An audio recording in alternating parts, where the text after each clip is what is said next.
Hi friends, ഇന്നത്തെ recipe കോവക്ക പീരയാണ്. നല്ല ടേസ്റ്റി ആയിട്ടുള്ള ഒരു റെസിപ്പിയാണിത്. സാധാരണ നമ്മൾ മീൻ ഉപയോഗിച്ചിട്ടുള്ള പീര ഉണ്ടാക്കുന്നത്. കോവക്ക ഉപയോഗിച്ചിട്ട് എങ്ങനെയാണ് പീര ഉണ്ടാക്കുന്നത് നോക്കാം. മീൻ പീരയുടെ അതേ ടേസ്റ്റിൽ നമുക്ക് ഇത് ഉണ്ടാക്കിയെടുക്കാൻ പറ്റും. ഇതിനുള്ള ഇൻഗ്രീഡിയൻസ് എന്തെല്ലാമെന്ന് നോക്കാം.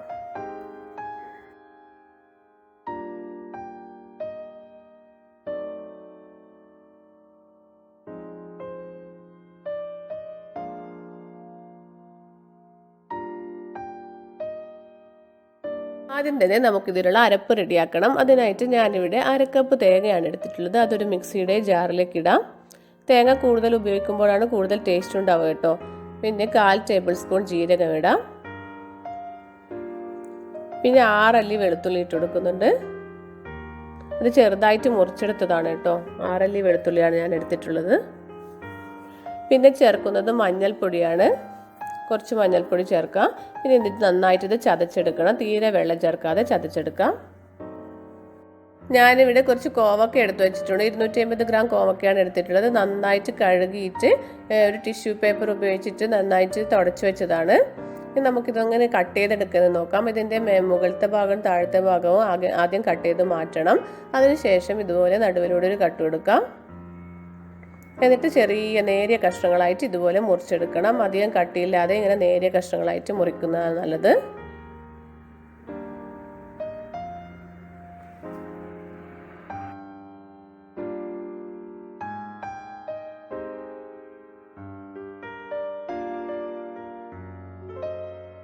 ഇത്ര നേരിയ കഷ്ണങ്ങളായിട്ട് വേണം മുറിച്ചെടുക്കാൻ വേണ്ടിയിട്ട്. എന്നാലേ ഇത് പെട്ടെന്ന് വെന്ത് കിട്ടുള്ളൂ. അങ്ങനെ നമ്മുടെ കോവക്കയെല്ലാം റെഡിയാക്കി വെച്ചിട്ടുണ്ട്. ഇനി നമുക്ക് ബാക്കിയുള്ള ഇൻഗ്രീഡിയൻസ് എന്തെല്ലാം എടുത്ത് വെച്ചിരിക്കുന്നത് നോക്കാം. ഞാനിവിടെ 3 പച്ചമുളകാണ് എടുത്തു വെച്ചിരിക്കുന്നത്. പിന്നെ സവാള 1 നന്നായി ചെറുതായിട്ട് അരിഞ്ഞു വെച്ചതാണ്. പിന്നെ പച്ചമാങ്ങയാണ് ഞാൻ എടുത്തിട്ടുള്ളത്. അത് 1 പച്ചമാങ്ങയാണ്, ചെറിയ പുളിയുള്ള പച്ചമാങ്ങയാണിത്. പിന്നെ കുറച്ച് കറിവേപ്പില, നേരത്തെ അരച്ചു വെച്ചിരിക്കുന്ന തേങ്ങ, പിന്നെ കടുക് എല്ലാം റെഡിയാക്കി വെച്ചിട്ടുണ്ട്. പാത്രം ചൂടാതിന് ശേഷം ഞാനിതിലേക്ക് 2 ടേബിൾ സ്പൂൺ വെളിച്ചെണ്ണ ഒഴിച്ചു കൊടുത്തിട്ടുണ്ട്. ഇനി നമുക്കിതിലേക്ക് കുറച്ച് കടുകിട്ട് പൊട്ടിക്കാം.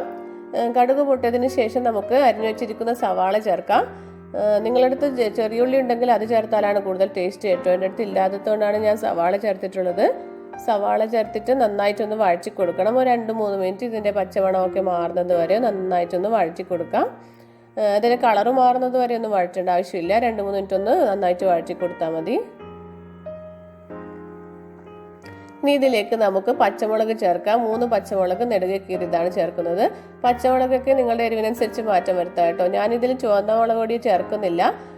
നിങ്ങൾക്ക് വേണമെങ്കിൽ മുളക് പൊടി ചേർത്തിട്ടുണ്ടാക്കാം. നന്നായിട്ട് ഇത് വഴറ്റി അതിന് ശേഷം നമുക്കിതിലേക്ക് അരിഞ്ഞു വെച്ചിരിക്കുന്ന കോവക്ക ചേർക്കാം.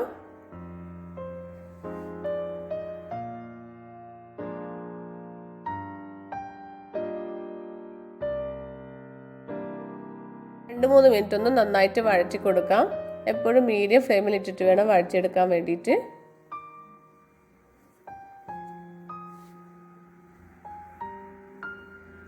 കുറച്ച് സമയം വഴറ്റിയതിന് ശേഷം നമുക്കിതിലേക്ക് പച്ചമാങ്ങ ചേർത്ത് കൊടുക്കാം. നല്ല പുളിയുള്ള മാങ്ങയാണിത്. ഇത് കാണുമ്പോൾ പഴുത്ത മാങ്ങ പോലെ തോന്നുമെങ്കിലും പുളിയുള്ള മാങ്ങയാണിത്. 1 മാങ്ങയാണ് ഞാൻ എടുത്തിട്ടുള്ളത്. സാധാരണ കുടംപുളിയൊക്കെ ഇട്ടിട്ടാണ് ഉണ്ടാക്കുന്നത്. ഞാൻ വിചാരിച്ചു പച്ചമാങ്ങ വെച്ചിട്ട് ഉണ്ടാക്കിയാൽ നല്ല ടേസ്റ്റ് ഉണ്ടാവുമല്ലോ. അങ്ങനെ ഞാൻ ഉണ്ടാക്കി നോക്കിയതാണ്. നല്ല ടേസ്റ്റി ആയിരുന്നു. ഇനി ഇതിലേക്ക് കുറച്ച് കറിവേപ്പില ചേർക്കാം.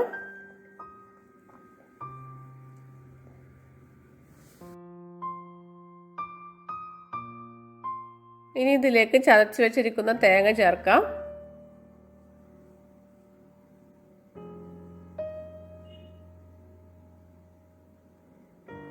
എന്നിട്ടിത് നന്നായിട്ടൊന്ന് മിക്സ് ചെയ്തെടുക്കാം.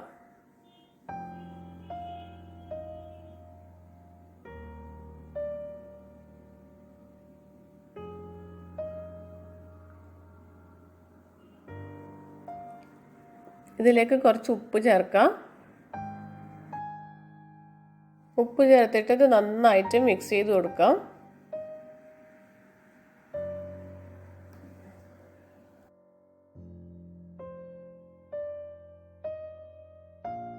നന്നായിട്ട് മിക്സ് ചെയ്തെടുത്തിട്ടുണ്ട്. ഇനി നമുക്കിതിലേക്ക് 1/4 കപ്പ് വെള്ളം ചേർക്കാം.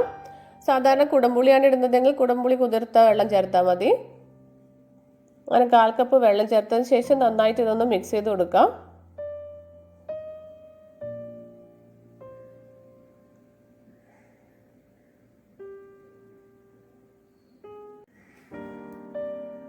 നമുക്ക് പാത്രം മൂടി വെച്ചിട്ട് വേവിക്കാം. മൂടി വെച്ചിട്ട് ഒരു 5 മിനിറ്റ് ഒരു മീഡിയം ഫ്ലെയിമിൽ വേവിച്ചെടുക്കാം.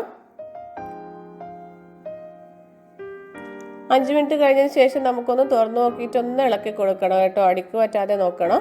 അതുകൊണ്ട് ഒരു 5 മിനിറ്റിന് ശേഷം നമുക്കിതൊന്ന് തുറന്നു നോക്കിയിട്ട് ഒന്ന് ഇളക്കി കൊടുക്കാം.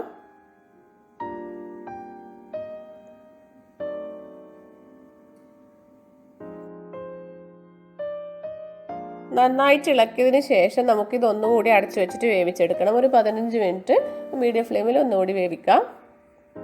ഇപ്പോൾ 5 മിനിറ്റ് കഴിഞ്ഞു. നമുക്ക് ഇനി മൂടി തുറന്നിട്ട് ഒന്നുകൂടിയിട്ട് ഒന്ന് ഇളക്കി കൊടുക്കണം. നന്നായിട്ട് ഇത് വെന്തിട്ടുണ്ട്. കോവക്ക നന്നായിട്ട് വെന്തു. നമ്മുടെ പച്ചമാങ്ങയും വെന്തുടഞ്ഞിട്ടുണ്ട്. പച്ചമാങ്ങയുടെ പുളിയൊക്കെ കോവക്കയിൽ പിടിച്ചിട്ടുണ്ട്. നമുക്കൊന്നുകൂടി ഒന്ന് മിക്സ് ചെയ്തെടുക്കാം.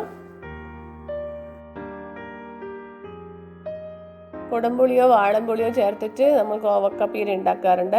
അതിന് പകരം ഇതുപോലെ പച്ചമാങ്ങ ഇട്ടിട്ട് നിങ്ങൾ ഉണ്ടാക്കി നോക്കൂ കേട്ടോ. പെട്ടെന്ന് ഉണ്ടാക്കാനും പറ്റുമല്ലോ. ഇതുപോലെ നേരിയ കഷ്ണങ്ങളായിട്ട് മുറിച്ചെടുത്താൽ പെട്ടെന്ന് വെന്ത് കിട്ടുമല്ലോ. അങ്ങനെ നമ്മുടെ കോവക്ക പീര ഇവിടെ റെഡി ആയിട്ടുണ്ട്. ഇനി നമുക്കിതൊരു സെർവിങ് ബൗളിലേക്ക് മാറ്റാം.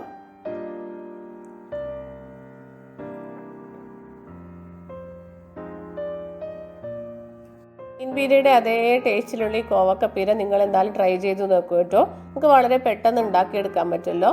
പിന്നെ ഇതുപോലെ നേരിയ കഷ്ണങ്ങളായിട്ട് മുറിച്ചെടുക്കാൻ ശ്രദ്ധിച്ചാൽ മതി. പിന്നെ പച്ചമാങ്ങ നല്ല പുളിയുള്ളതാകുമ്പോൾ നല്ല ടേസ്റ്റ് ഉണ്ടാവും. ആ കോവക്കയും നന്നായിട്ട് പിടിച്ചു വന്നിട്ട് നല്ല ടേസ്റ്റി ആയിരിക്കും. നിങ്ങളിത് ട്രൈ ചെയ്ത് നോക്കൂ കേട്ടോ. നിങ്ങളുടെ അഭിപ്രായമൊക്കെ അറിയിക്കൂ. പുതിയൊരു റെസിപ്പിയുമായിട്ട് വീണ്ടും കാണാം. താങ്ക്